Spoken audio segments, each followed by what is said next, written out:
It's time for another episode of I Am Northwest Arkansas, the podcast covering the intersection of business, culture, entrepreneurship, and life in general here in the Ozarks. Whether you are considering a move to this area or trying to learn more about the place you call home, we've got something special for you. Here's our host, Randy Wilburn.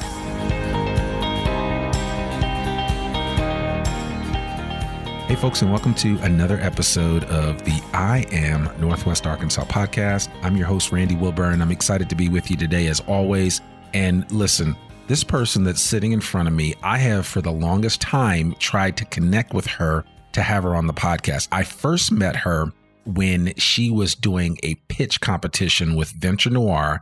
And I can't remember. I know she was one of the winners of this competition, but I was just blown away by her presence, by just her inspiration for the business that she created. And so it's taken a while. It's been almost 2 years now because that was during the pandemic. But finally, I get to sit down with April Roy, who is the founder of femPAQ. And I'm going to let her tell you more about femPAQ. But without further ado, April Roy, welcome to the podcast. Thank you so much for having me. Absolutely. Absolutely. So listen, I would love it. One of the things that we like to do right off the bat, and, just for argument's sake, for some people that are listening to this podcast, there may be some things that we discuss that, may not be for everybody, but these are important conversations and discussions that need to happen. So if you have young kids, you may not, depending on whatever, but the bottom line is it's an important topic. And so it's feminine hygiene and feminine health. And April created a great program, a great product called femPAQ. And so, April, I would love for you just to kind of tell our audience a little bit about who you are, and then let's get into femPAQ and how it all came to be. Yeah, my name is April Roy. I'm the founder and CEO of femPAQ. We like to say we take the oops out of unexpected periods by providing accessible period care in every space that menstruating people exist. So my background is actually in fashion design. I originally went to school to be a doctor, worked at a children's hospital, and realized that emotionally, that was just something I couldn't do. You couldn't do it. I just couldn't do it. Got to my junior year and was like, I'm going to enroll into art school. And my mom was so upset. She was like, well, you could just finish and get your bachelor's degree in biology. And I was like, but why? Yeah. Like, I'm not going to teach. Like, I'm not going to do this. And so I moved to Chicago, didn't know anyone, had no family, no friends there, enrolled into art school. I always tell people I would rather read a book any day than have to push out 5 garments by the end of the week. It was brutal. It was so brutal that when I graduated, I was like, I don't want to see another sewing machine. I don't want to see another piece of fabric ever again. And after that, I worked for the city of Chicago. I worked for Illinois Healthcare and Family Services, where I got to work closely with child support services and what that was like for women, not only women, men, what people would do to not have to pay child support. Yeah. Was crazy, insane to me. People who would work low minimum wage jobs just so they wouldn't have to pay. That's crazy. I mean, or... Because not only are they hurting their kids, they're hurting themselves. Exactly. Or the fact that you would see people who were well off, who were in business for themselves, lawyers, and would be like, no, I'm not doing that. And it's just like, oh my God, there's a court order for you to do this. And so... after that, I was doing that for a while. I was like, you know what? I have this degree in fashion. I should just go ahead and do something with it. And at that time in Chicago, we really didn't have any fashion jobs. Sure. Sears has just went bankrupt, so they were going out of business. I think we had a Claire's that was in the suburbs, so there wasn't really anything in the city. There were a few manufacturers, but that just wasn't a path I wanted to go down. And so I knew there were other designers who had graduated who also wasn't doing anything in their field, but really wanted to showcase their work. And people tell me all the time, like, you're not a first-time founder because you've done this before, but I always say I'm a first-time founder because during this time I had no idea what I was doing. So I decided to open a showroom for independent designers We were in West Wicker Park. We actually did a few trade shows. We showed at Style Max. Some of our designers got picked up by boutiques. I ended up getting picked up by a couple of boutiques. Common's mom actually wore one of my dresses. Oh, okay. I know. I didn't even know. And someone else told me. They was like, girl, I saw her in your dress. And I was like, oh, okay. And so did that for a while. Ended up having my first daughter, which I was diagnosed with hyperemesis gordavium. What is that? Oh my God. Yeah. So it's like extremely severe morning sickness. Okay. To the point where I was hospitalized most of my pregnancy, on bed rest most of my pregnancy. I always say she literally sucked the life out of me. The doctors would say, she's fine. It's you we're worried about. And so that kind of really put me back on the path of like women's health and why didn't no one know this problem existed? And also finding out it was hereditary because my mom also suffered from it with me. Okay. And so being put on medication that was for cancer patients. And all I was thinking was, this cannot be safe for the baby. Right. And found out a year later, there was actually a class action lawsuit against the medication that they were giving pregnant women for this. Yeah. And so again, in this space, having to close my showroom at that time because I could not do it anymore. And so I had my daughter. After I had my daughter, AIBI, which is the apparel board industry, is located in Chicago. At that time, it was ran by Marsha Brenner.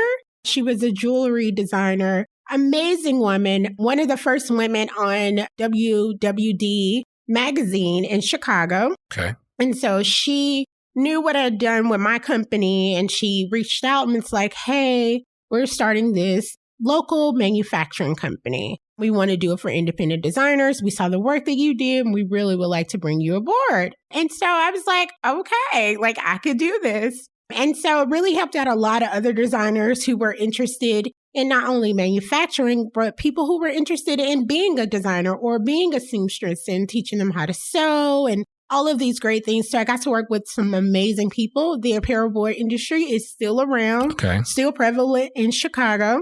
And so did that for a while. And then I ended up getting recruited by a large retailer here in Arkansas. And that's how I ended up in Central Arkansas. Wow. And so worked for this large retailer, and it was not the environment that I assumed it would be. Sure. That's why they're remaining nameless. Exactly. And so all I was thinking was, I gotta like figure out like what's gonna be my exit. Am I gonna like go back into fashion and do my thing or like figure out something else? And at that time, I was invited to do Northwest Arkansas Fashion Week. Okay. A friend of mine who was actually there, I think he's over their manufacturing department now at Interform. But he was, we worked together at this large retailer. And he was like, you should totally do this fashion show. He was like, it's amazing and you would love it. And so I ended up doing the fashion show. Did not know Arkansas was doing it like that. Yeah. Had you been to Northwest Arkansas before you came up for the fashion show? Okay, so funny story. When I was in high school, I got recruited by the U of A. Oh, okay. My brother always laughs at the fact that I live here now, because this was in 2000 when I visited the school. So I graduated high school in 2001. Right. Visited the school, came up here and was like, they don't even have a Black radio station. Ain't no way I'm going to school here. Right, right. And so I was very adamant about not coming up here. And I ended up going to school at Xavier University in New Orleans. Good school. Now that it's just so hilarious. My brother's like, I cannot believe you actually live there. I remember that conversation. I remember you kicking and screaming like, I wouldn't dare live there. And now you live there. And prior to, so that was the only time I had ever been. And so when I came for the fashion show, you know, I'd done a lot of fashion shows in Chicago. I'd done New York Fashion Week. And so to see the way that they were doing things in Bentonville, all I was thinking was, oh my God, they're doing it like this in Northwest Arkansas. Yeah, I mean, Robin, I love Robin. Yeah. Like, she's amazing. Just to see all of the makeup artists, all of the assistants to help the runway show, like everything was just so much like I was sitting in like New York Fashion Week. Sure. That kind of kicked the bug back in me. Like, okay, you're going to like go ahead with this fashion thing and just really do that. Okay, so 2018, I'm on a girls trip with my best friend. We're in LA. Okay. We're both Aries, so we always celebrate our birthdays together. Okay. She unfortunately gets her period unexpectedly. And so our Airbnb was close to like a Walgreens and a CVS. And we just knew we would be able to find something quick, easy, right? To like grab something so she could feel comfortable on her flight back to New York. Yeah. And unfortunately, there wasn't anything, like nothing that didn't involve a cardboard applicator or her having to buy 1 million products just so she could feel comfortable. And then it was, oh my God, they don't even carry my products. Oh my God, I'm going to throw these away when I get home. I don't even want these. I don't have room in my bag for them. And so all of these things, and all I was thinking was, man, like, this isn't the first time that women have gotten their period unexpectedly. Is there really not anything for us? And so she went back to New York. I came back to Arkansas, and I really started doing some research, like deep dive into seeing, like, of course, there has to be, like, this is 2018. Yeah. There has to be something. We're not as evolved as you think. Oh my God, there was nothing. Like nothing. Yeah. And so I started to research why there wasn't anything. And it was like, oh, we're not the decision makers. Mm-hmm. We're not in the room. So the people. It's a bunch of dudes. Yeah. And the people who are making this decision don't even realize we have this problem, right? Right. And so I was contemplating on, am I really going to do this? And so my partner, he was like, if you don't do it, you're going to be mad. Yeah. So just do it and figure it out and just see where it goes. Started doing a lot of surveys, asking people in the office. Like I always worked in an office full of women. Yeah, always. Yeah. Just doing a lot of customer discovery, putting surveys online, asking people like, hey, if this happened to you, like, what would you want? Like, what would you want on you if that happened in a public place at any given time? Yeah. And so people start telling me what they wanted and what they would like to have on them. And so that's kind of where it evolved from. Like I knew what I wanted, but I wanted to see what other people wanted. I created the product before I even had a business plan. Interesting. And it was a product that would replace that one size fits all cardboard box that you typically find in a woman's bathroom. Exactly. Right. Exactly. Okay. And not only that, but like comprehensible care. So overall period care, not just a Band-Aid on the problem where I still got to go home because, you know, maybe I have like, it has gone through my underwear and I need to change underwear. Like I don't feel clean or, you know, there are other problems that's not just like getting your period unexpectedly, but perimenopause, women who are going through this. Yeah. Girls who start their periods for the first time and don't even realize what's going on. Because then you think about the lack of education when that happens. You know, parents don't want to talk to their kids about this. They feel like they maybe, like they're too young. But parents don't realize that between 10 and 12, that's usually when it happens. Sure. And so you would rather for your kids to be prepared than not prepared. Right. My daughter is 9 and we have already had those conversations. And then I hear other moms like, oh, can you talk to my daughter about that? And I'm like, we should just throw a party and talk about periods. Right. And so I created this product. So we basically have a fit to size black panty that stretches from an extra small to 4X. Okay. We have a tampon with plant-based applicator, a panty liner, a pad, a feminine wipe, 2-tablet ibuprofen, and 1 dark chocolate mini for cravings. We like to say it's the perfect solution to every menstruating person's problem. Right. Our products are compostable within 12 weeks. We really wanted to think about sustainability, about where our customers exist, because we're thinking about military women, women who like the outdoors. I mean, women make up over 51% of outdoor consumers. We have over 80% of buying power. So my biggest thing was, oh, it's not on us. It should be on the places we exist, right? Sure. We shop at these places. We take our kids to the zoo, the museum, the amusement parks. We book all the hotels, the flights. We make up over 64% of global travel. But yet, when it comes to adequate period care, these places tend to forget about us. Yeah. Yeah. And again, we're their largest consumer. So I usually hit the companies in their fields about that. You know, I've attended trade shows. There's one trade show I really love. It's a travel trade show. Okay. 90% male, Yep. 10% women. Usually the women are like assisting the males. Okay. I remember the first time I attended and all of the women came to me. Now, mind you, I'm the only non-tech products in the place. Yeah. And I'm talking about periods. Right. And so all the women flocked to me. I gave a lot of products away. And then next thing I know, all of their bosses would come. And they're like, what is this? Like, what is this? My assistant would stop talking about this. Yeah, and so, I would educate them about like who their largest consumer was and the fact that they worked in the airline industry and didn't realize that women made up over 64% of travel. Yeah. Like I was doing a lot of educating. A lot of like, oh, I didn't realize my wife was going through that. Oh, my daughter. Oh my God, my daughter's going to go through this, And so when we attended this past year, I got a lot of, oh my God, April, thank you so much for the kid. Like my daughter keeps seeing her cheerleading bag, or I was in Turkey and it happened and I had your kid on me. And so it was really pretty exciting to hear people's stories and how excited they were to see me again in the space. And so like I said, when I first started, like I didn't have a business plan. I didn't know where to go, right? I didn't know what to do. And I ended up meeting Brandon Campbell at the Little Rock Chamber of Commerce. And I met Brandon because of my showroom. He actually did Little Rock Fashion Week. First, I think Fashion Week in Arkansas at the time. Mm-hmm. And he was working at at the chamber as their small business person. Mm-hmm. So I had a meeting with him. Brandon has 3 daughters. Oh, okay. And so, but I didn't know this at the time. And I had the kid on me and we're sitting there talking and I just slam it down in his face. And I'm like, I don't know what to do next. He goes, oh my God, April, like, my wife, my daughters, oh my God, my daughter's going to go through this. Like, I didn't realize this was a problem. And he was like, do you have a business plan? And I was like, no. And so he hooked me up with the ASBTDC.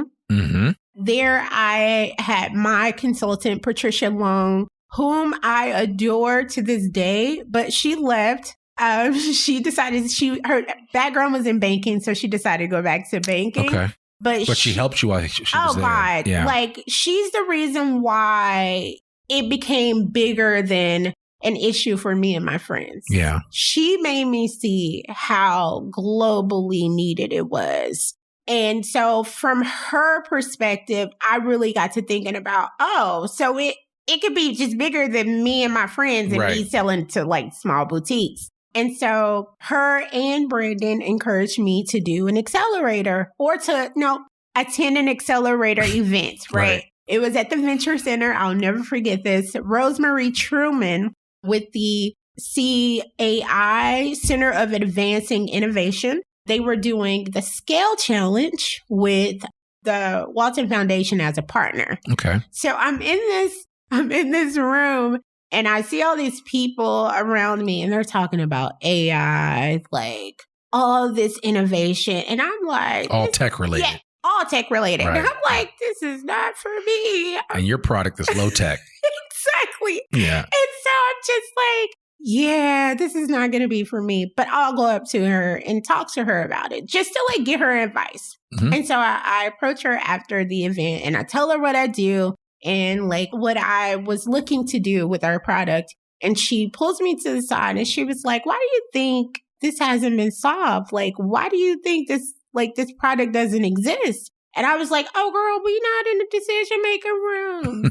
And she was like, I had terrible periods growing up. She said, well, up until like I went through menopause. Mm-hmm. She was just like, it was the most terrible experiences for her. She told me about a time she got her period on her wedding day. She told me about a time she was wearing a white suit. She worked for Chevron at the time, presenting and got her period. Yeah. And she was like, it wasn't like I could be like, hey, guys, I got to go to the bathroom. Right. She said, I just wrapped my coat around me and like kept going. And so she gave me her business card. She was like, send me any information you have. And so I'd done this like little video of the product that I did on like Apple. I also sent her my business plan, like all of these things. And probably about 2 months later, she emailed me and she was like, I'm going to put you in the Scale Challenge. Now they already done started the skill challenge. Mm-hmm.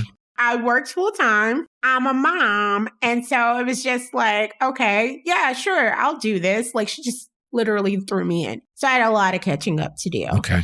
Ended up getting to the finals of that skill challenge, came to Northwest Arkansas, was invited to an event that Ross DeVos was hosting. Mm-hmm.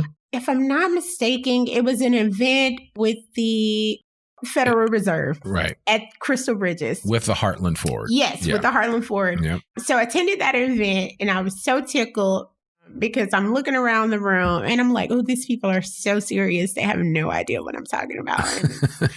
And so when I approached Ross at the end, he knew I was coming, but he didn't know what my company was. Oh, okay. And so when I approached him and told him what I did, like the look on his face, because he was just caught off guard. Yeah. Because he's a man of a certain age. Yeah. And so it was so funny. And I was just like smiling at him at the time. But to me, I got that a lot. Yep. It made it easier for me to talk about periods, especially when you're pitching in a state like Arkansas, where there are majority men who are in the rooms. Yeah. I literally just pitched to a group of women maybe a year ago for the first time ever. Wow.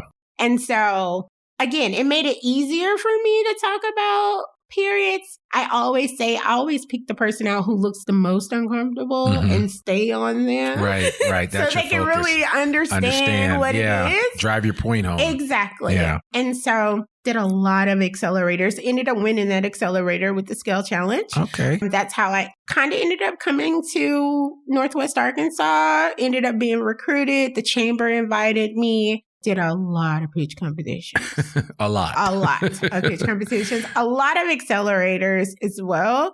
And so, I focus on advocacy a lot. A lot of people told me I shouldn't focus on advocacy, but those are people who aren't really in the space to understand what women go through when it comes to women's health and their bodies. I always tell people our emergency kit is just fuel to the platform that we're trying to create. Our mission is to improve women's health through products, policy, education, and community. So that is our focus. We just happen to have a cool product to go with. I love that. So that's kind of a little about like how we started. Yeah. Still going. Yeah. So, as you shared all this, and I really appreciate you kind of unpacking all this. It seems like, you took a kind of circuitous route from Chicagoland to Little Rock to Central Arkansas, and then you ended up here a little almost serendipitously, right? And you think about I love the fact that you were here before at one point in time, but you were like, nah, I don't think I can do this. Now you look back and you're like, what are your thoughts about Northwest Arkansas?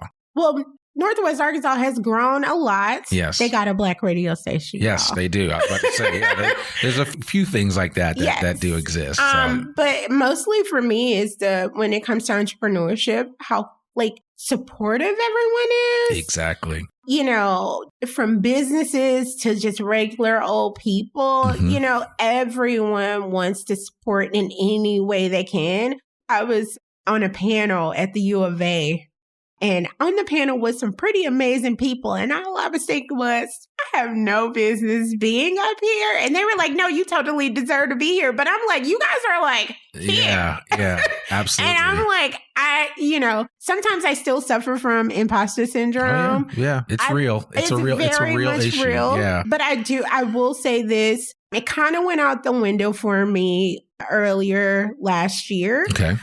Because I had a CMO of a huge company asking me questions on how they could help small businesses when it came to marketing. And all I was thinking was, but you're the CMO of this crazy This company. is what they pay you for. Exactly. Should I be charging you for this? Yeah. But no, I really opened his eyes on what that could be like for focusing on entrepreneurs and small businesses and just letting him know how regular people like to support the people in their community, but only if they know they exist. Yeah. If they're not on the shelves or you have them on the shelves, but you're not telling them, hey, this is Joe Smo from down the street, right. Then how would they know? They're going to go with what they're used to. Right. And so that is one of the main things I was letting him know, but also I was like, what imposter syndrome?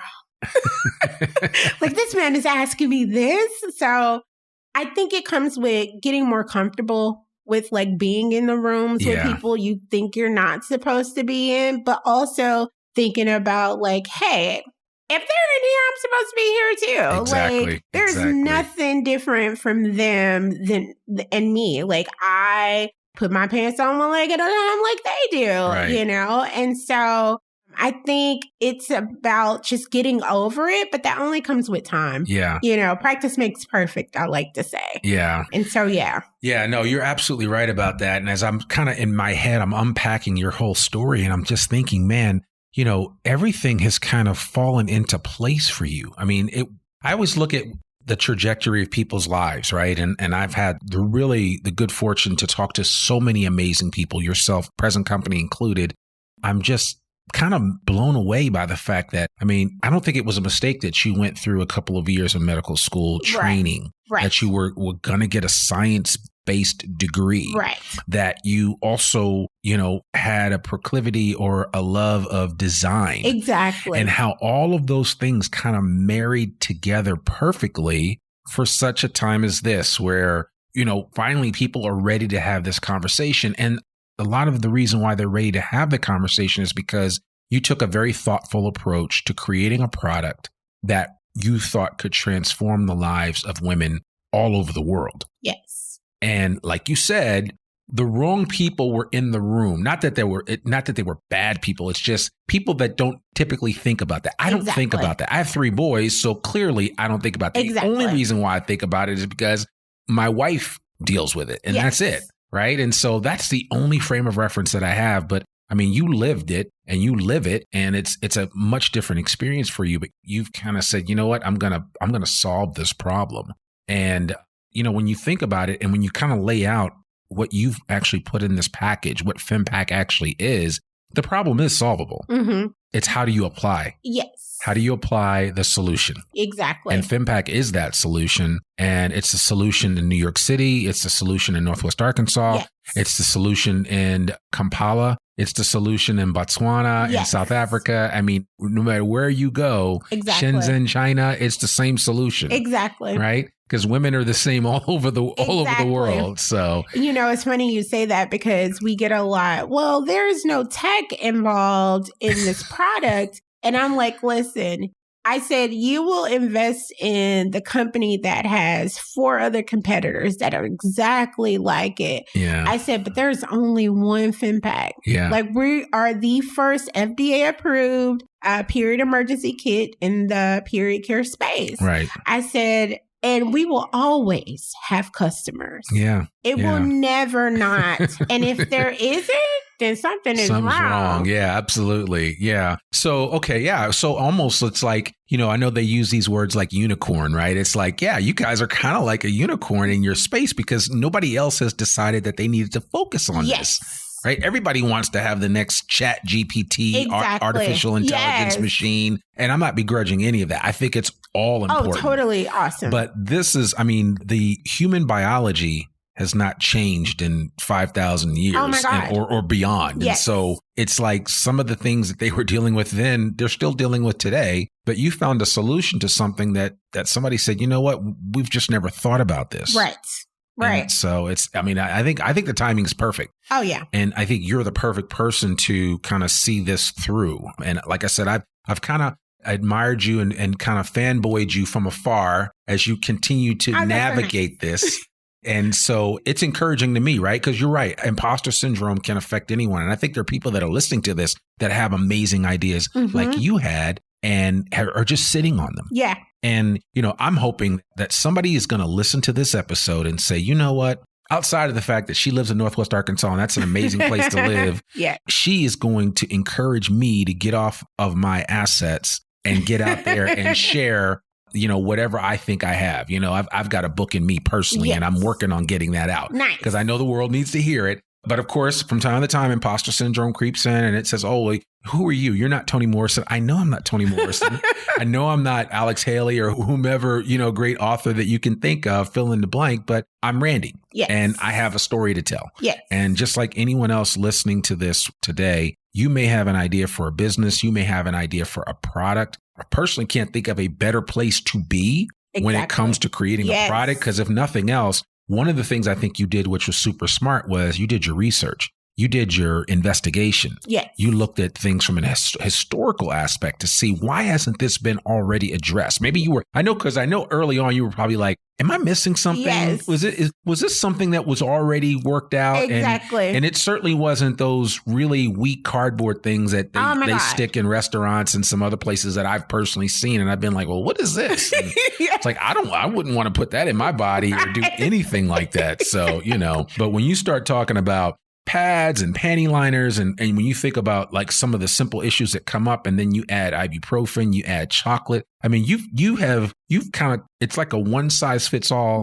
option for people that are going through some things. Yes. And it is like, it's the perfect solution. Yes. It's all about convenience. And then, our focus is also schools, right? Yeah. We do a lot of advocacy work. We worked with Representative Denise Innett and other period organizations on helping to create policy so that schools can provide period products with state and federal funding. Sure. We partner with the Department of Education on how those superintendents and principals can access those funds.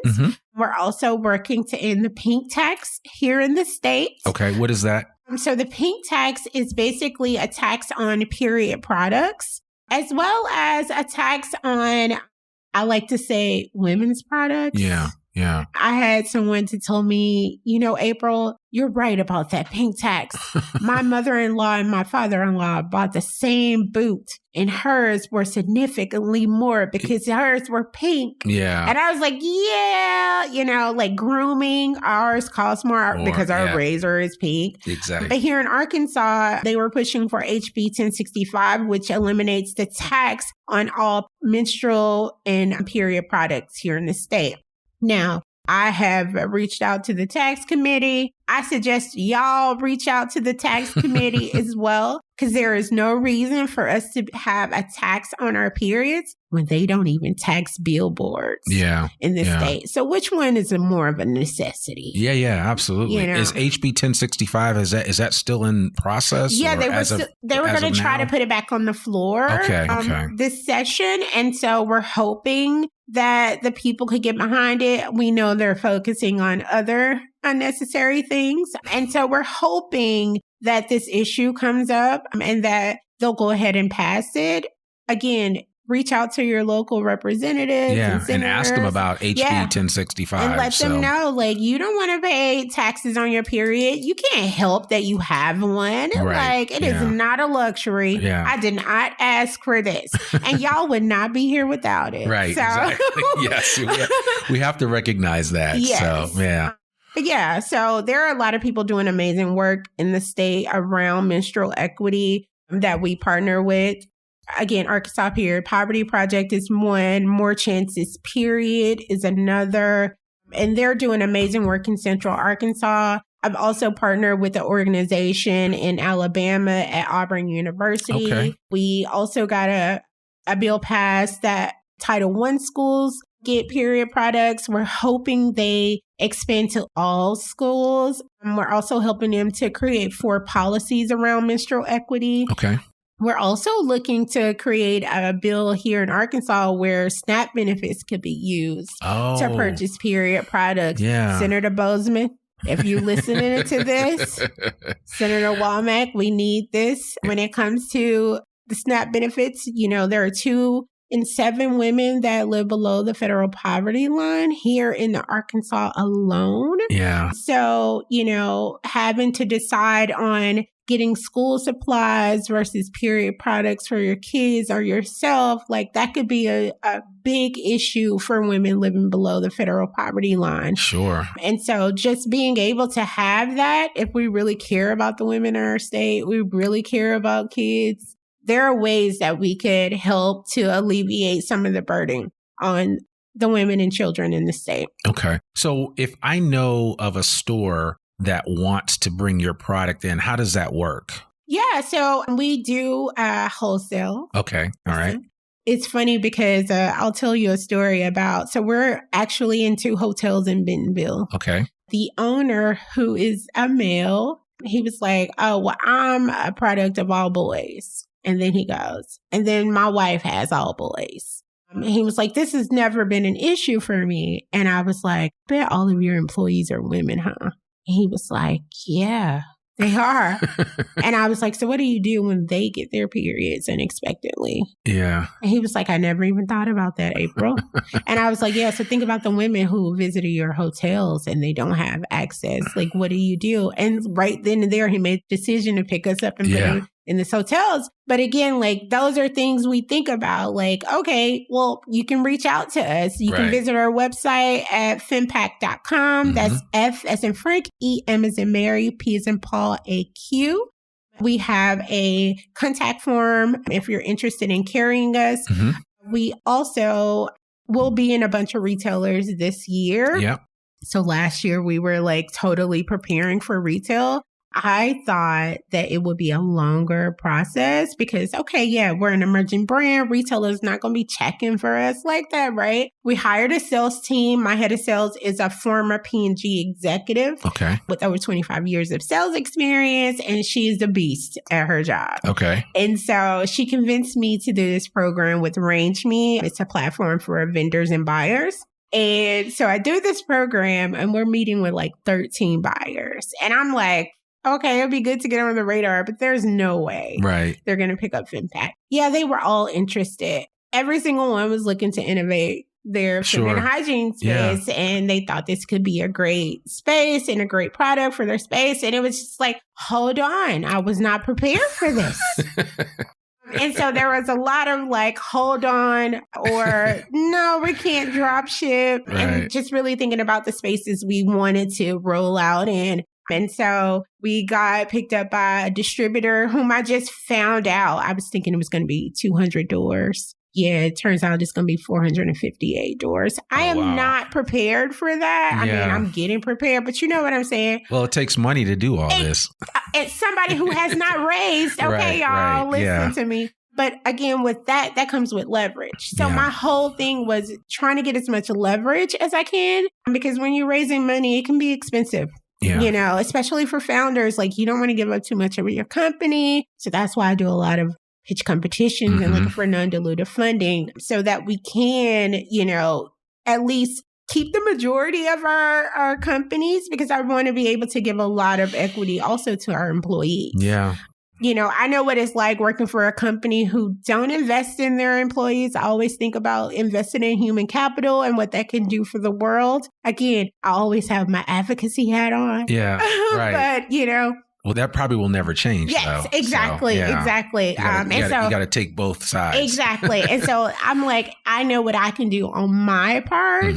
And so that is what like the goal is for me. It's like really investing in our employees, because I feel like if you invest in your employees, you can have an amazing company. Absolutely. And, you know, I also been on this trip of like, okay, find an A+ talent.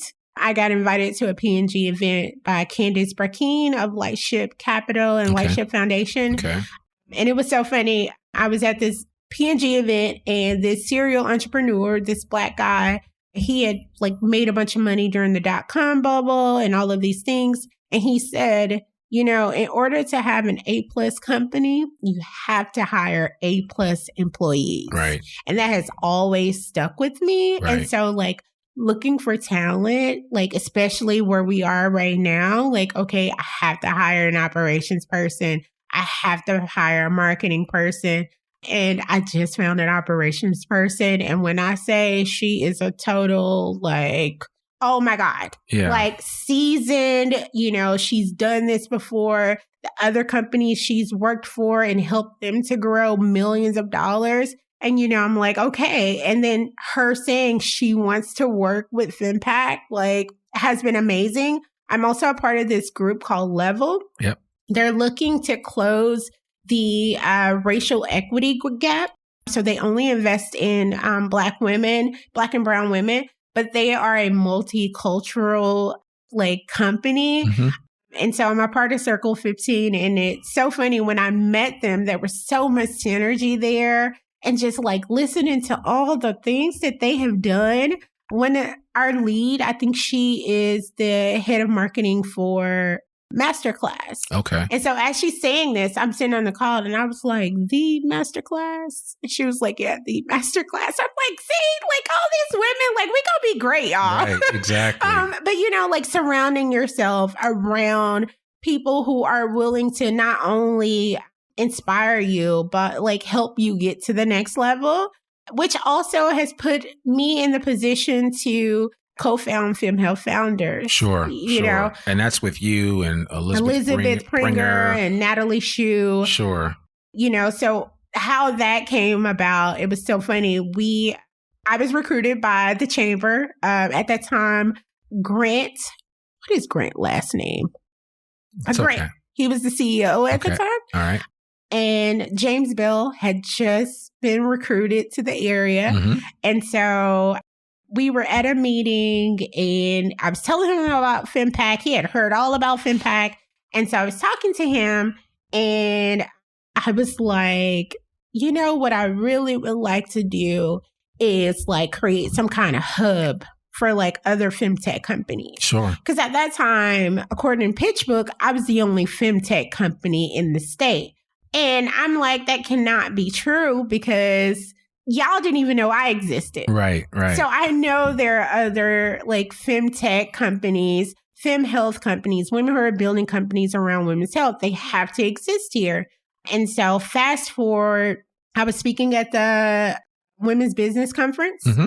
And afterwards, James came up to me and he goes, oh my God, April, like I want to introduce you to this founder. She is also like building a solution in women's health. And I'm like, yes, where is she?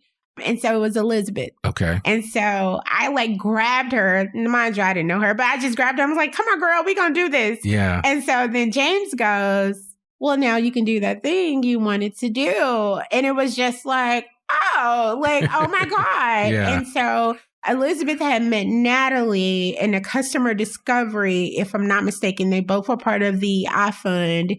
And so I assumed her and Natalie knew each other forever as well. And they were like, no, we just met too. And so we had so much synergy around like the three of us. You would swear we've known each other for years. Yeah. But we have sometimes it just works out that way. Yeah, it's just like the synergy is amazing. And so we created this thing where, you know, interested in helping women-led companies who are building solutions in women's health. Okay. We are launching our first accelerator coming up here in the spring. Applications just closed. We had over 200 applicants to apply. Okay. Yes. So that's kind of like a field of dreams. If you build it, they will come. Oh my God. So. And like the interest, like from people around the world. Right. It's like, ladies, we are on to something. Yeah. And so. Is there a website for this group now? Yes, it is femHealthFounders.com. Okay. Please sign up for the newsletter. We're always doing roundtables. I'm talking about entrepreneurship. If you have a women's health company and you're interested in just being a part of the community, reach out. Mm-hmm. And we could try to help as in any way possible.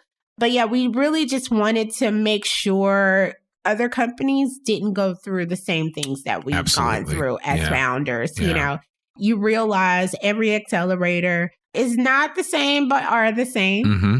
And so we wanted to really curate our programming for our founders and really help them into achieving their goals. Because it's not really about how many people are a part of the accelerator. It's like how many people actually got something out of the accelerator. Yeah. So it's been and it's huge because I think anybody starting something up, I mean, they have to learn a little bit about communication. How do they articulate their value that they bring to the table? How do they pitch their story? Yes. You know, elevator pitches are important. I mean, give me the Cliff Note version. Exactly. I don't want roots. I just want the Cliff Note version.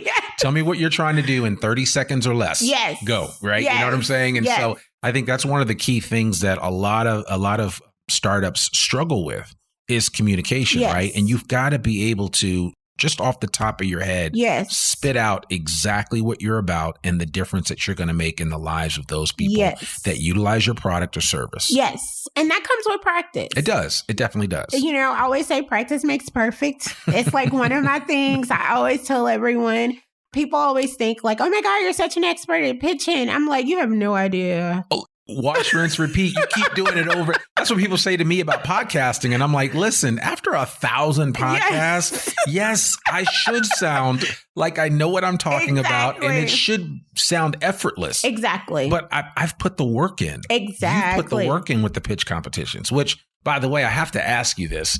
Have you ever thought about going in front of Shark Tank with this? Okay, so listen, I have. I've been trying to get that leverage. Yeah. I'm telling you, like, that has been my focus. A lot of people, I see other feminine hygiene companies out and they do a lot of press. And I'm like, oh my God, this company is amazing. And then you find out they don't have any customers because their focus is not you know, my focus is not that. My focus is how many customers can I actually get? Right. I've like built relationships with every industry that I'm trying to enter. So whether that is schools and colleges, women's sports, the travel industry, hospitality industry, like all of these companies know, okay, now she's ready. Like, let's go ahead and launch this thing, you know? And so that has been my focus. And so I think I will apply this year because we're on track to do about 3 to 5 million by the end of Q4. Okay. So I think that's going to be a little leverage for us. Yeah. I mean, my thing is I love the simple fact, and I want everybody that's listening to this podcast to hear this, is that April is playing the long game. Slow and steady always wins the race, even in business. I know a lot of times people think, oh, well, if I'm not the first to market, if I don't get, listen, there are a lot of people that are first to market who put out trash. Yes. And so you don't want to be that person. Exactly. You want to put out something with a spirit of excellence. Exactly. Across the board. Exactly. And so my encouragement to you, just with little business knowledge I have, is to keep steady plotting at your race. Yes. Because it's for you. Yep. You know, and I think what you're doing is amazing. And I think if you look back in like 10 or 15 years and you say, wow, look at the arc of the company, and, you know, we're $1 billion company and we're doing this and we're doing that. And it's like, yeah, and it took forever to get there. But the reality is that was the perfect timing for what you have, right? Yep. I mean, you can't be, I mean, at the time of recording this, Chat GPT has like 100 million users in 2 months. Yes. Right? That's not going to happen in this type of business. Look at Clubhouse. Right. Exactly. Clubhouse is non-existent. Okay, and now what happened to Clubhouse? Yeah. So I mean, I personally think, just like I said, what little bit of business knowledge and acumen that I have, I think you're totally taking it the right way. And the simple fact that you're bringing other people into your ecosystem and creating an ecosystem and a platform for them to develop is only going to continue to amplify your platform. Exactly. So, like, that is the whole goal. And I think people don't realize that in business, if you're standing for not only advocacy, but your actual customer, and it's not about how many units I can sell and how much money I can make. Right. Your business is going to forever be successful because that's why people want to support you. Exactly. When people know you actually give a damn, that's like all the reason to support you. Exactly. I mean, and that's what it's all about. So, man, I could talk to you for days about this. This is really good. So, okay. So I'm going to ask you 3 things. Okay. The first is, again, repeat the website so people can go to check it out. Yeah. So that website again is www.femPAQ.com. Right. Okay. And then what's the best way for people to contact you if they want to reach out, if they've been inspired by the wisdom that you've shared on this episode and they just maybe need an encouraging word or something like that? You can reach out to me on all socials, or you can email me at april@femPAQ.com. Okay. I don't care about that. Like, I'm always willing to talk to pay it forward. Yes, so, always, because I know how it can be. Yeah, absolutely. A lot of people feel like they're in a vacuum by themselves, but the reality is, especially here in Northwest Arkansas, that's not the case. Oh, no. And you mentioned a number of organizations, ASB, TDC. You mentioned Heartland Forward, what Ross's group is doing. You mentioned a million other groups, and now your group is available to help folks out. And so there are a lot of opportunities for folks. And so my last question is, if somebody's listening to this is saying, listen, I've got this really, really large retirement account. I've got all this extra money saved, because there's a lot of people in Northwest Arkansas sitting on a lot of cash. That's what I've been told. So if there is somebody that happens to be listening to that, maybe they're just an avid listener of the I Am Northwest Arkansas podcast, and they're like, you know what, that's something I could get behind.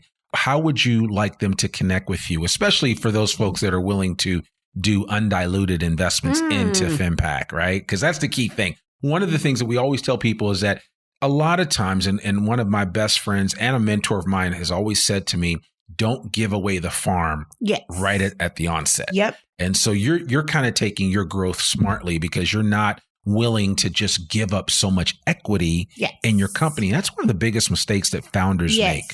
And so with that in mind, how can people get in touch with you about that if they want to invest? You know why this is so funny? And I think, see, God works in mysterious ways. He does. Okay, so listen, I was telling you all about the group Level that I'm a part of.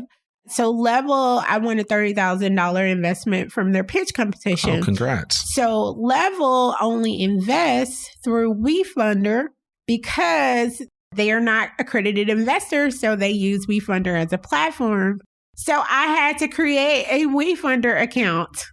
Okay. Because of this. Okay. And so if you are interested in investing in femPAQ, you can visit WeFunder.com/femPAQ.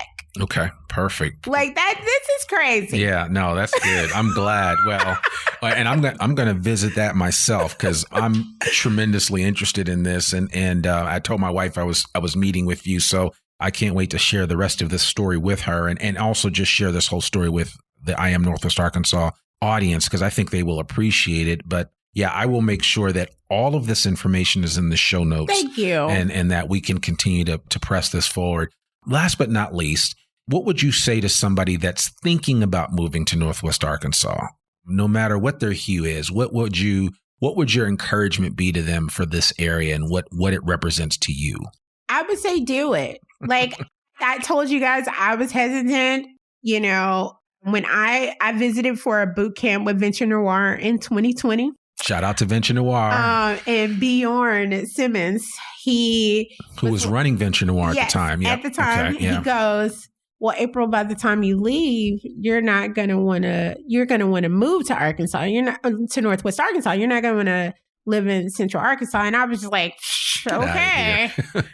Little did you know. Little did I know. The Momentary had just opened. So we got invited. Like it was this amazing 2 days that I had here. It's like the skies. Oh my God. It was so much like hospitality and so many people who were just interested in what I was doing and encouraging. Yeah. And I'm like, I don't even know y'all, but y'all are so encouraging. And I went back home and I was like, Derek, we're moving to Northwest Arkansas.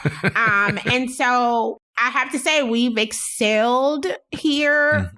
Derek works for Acre Trader. He loves his job. He's their lead UX designer. Nice. And how supportive they are as a company, supporting their employees. Yep.